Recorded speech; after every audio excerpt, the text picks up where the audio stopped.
কালকিনির কৃতি সন্তান মাদারীপুরের প্রাক্তন ছাত্র নেতা জনাব রফিকুল ইসলাম, জনাব অ্যাডভোকেট রফিকুল ইসলাম। বিসমিল্লাহির রহমানির রহিম।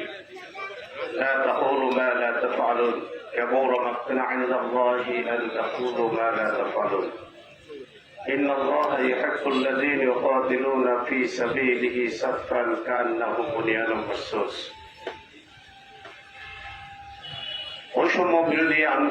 বৈষম্য মুক্ত বাংলাদেশ গড়ার দৃঢ় প্রত্যয়ী কাফেলা বাংলাদেশ জামায়াত ইসলামী কেন্দ্র ঘোষিত বৈষম্য বিরোধী ছাত্র জনতার আন্দোলনের শাহাদাত বরণকারী পরিবার, আহত সকল পরিবারের সহযোগিতা প্রদানের এই অনুষ্ঠানে মাদারীপুর জেলা শাখা কর্তৃক আয়োজিত আজকের এই মাদারীপুর জেলায় অন্তর্গত বিভিন্ন এই আন্দোলনের শহীদ নিহত পরিবারের সহায়তা প্রদান অনুষ্ঠানের সম্মানিত সভাপতি, বাংলাদেশ জামায়াত ইসলামীর কেন্দ্রীয় মজলিসে শুরার অন্যতম সদস্য, মাদারীপুর জেলার জাতীয় অন্যতম নেতৃত্ব, বাংলাদেশ জামায়াত ইসলামী মাদারীপুর জেলার সম্মানিত আমির জনাব মাওলানা আব্দুল সোবহান খান, আজকের এই অনুষ্ঠানের প্রধান অতিথি, গণমানুষের সংগঠন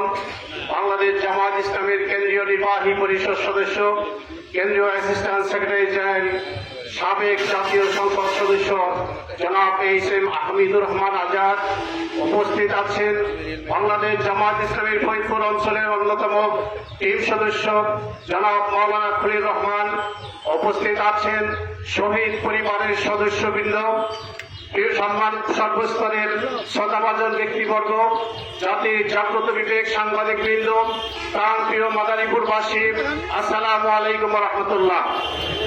আমি প্রথমে বাংলাদেশ জামায়াত ইসলামীকে ধন্যবাদ জানাই মাদারীপুর জেলার পক্ষ থেকে বাংলাদেশ বৈষম্য মুক্ত বাংলাদেশের সফল আন্দোলনে যারা নিহত হয়েছে, আহত হয়েছে, সকল সদস্য পরিবারের পাশে দাঁড়ানোর ঘোষণার জন্য তাদেরকে ধন্যবাদ জানাই। আমি আজকে মাদারীপুর নিবাসী যারা এই আন্দোলনে শহীদ হয়েছেন, নিহত হয়েছেন, আহত হয়েছেন, সেই সকল শহীদ পরিবারের সদস্যদেরকে আশ্বস্ত করতে চাই, আমরা তাদেরকে মাদারীপুরের এই আন্দোলনের সফল আন্দোলনের প্রতিনিধি হিসাবে মনে করি। আপনারা মাদারীপুরে একা নয়, আমরা সমস্ত মাদারীপুরবাসী আপনাদের পাশে আছি ইনশাআল্লাহ।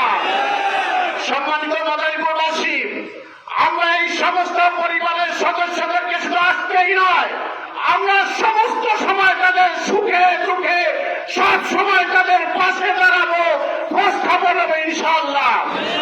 আমরা প্রিয় মাদারীপুরবাসী আপনাদেরকে স্মরণ করাতে চাই যে বৈষম্য মুক্ত আন্দোলন, এই বৈষম্য মুক্ত আন্দোলন সফল হয়েছে, এখানেই শেষ হয়ে যায় এই কাজ। এটাকে সার্থক করতে হবে, স্থায়ী করতে হবে। স্থায়ী করার জন্য আমাদেরকে সর্বস্তরের জনতাকে বৈষম্য মুক্ত বাংলাদেশ করে ন্যায়, ইনসাফ এবং কল্যাণময় রাষ্ট্র প্রতিষ্ঠা করার মধ্য দিয়ে এটাকে প্রাতিষ্ঠানিক রূপ দিতে হবে।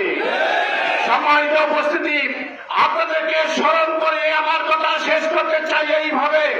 1947 সালে বৈষম্য মুক্ত আন্দোলন করে বিদেশদের বিরুদ্ধে স্বাধীনতা অর্জন করেছে দেশ। এরপরে যারা দেশ পরিচালনা করেছেন তারা দেশকে বৈষম্য মুক্ত করেন নাই, আরো বৈষম্য তৈরি করেছেন, অধিকার বঞ্চিত করেছেন মানুষের। যার কারণে 1971 সালে আবার বৈষম্য বিরোধী আন্দোলন নামে স্বাধীনতা আন্দোলন করতে হয়েছিল দেশের মানুষকে। কিন্তু স্বাধীনতা উত্তর বাংলাদেশ যারা পরিচালনা করেছেন তাদের কথা অনুযায়ী ন্যায় এবং ইনসাফ বৈষম্য মুক্ত বাংলাদেশ তারা করার ক্ষেত্রে কোন কার্যকর উদ্যোগ গ্রহণ করেন নাই। যার কারণে 1971 সালে যাদের জন্ম হয়নি সেই ছাত্র জনতার বিবেকের তাড়নায় 2004 সালে আবার বৈষম্য মুক্ত বাংলাদেশ করার দৃঢ় প্রত্যয় নিয়ে তাদেরকে আন্দোলন করতে হয়েছে। সেই আন্দোলনকে সফল হয়েছে। আগামী দিনে যখন সুযোগ আসবে সেই সময় ছাত্র জনতা সহ মানুষকে ঐক্যবদ্ধ করে বৈষম্যমুক্ত বাংলাদেশ গড়ার জন্য অগ্রণী ভূমিকা সর্বস্তরের মানুষকে রাখার আহ্বান জানিয়ে আমি আমার কথা শেষ করছি। আসসালামু আলাইকুম রহমতুল্লাহ।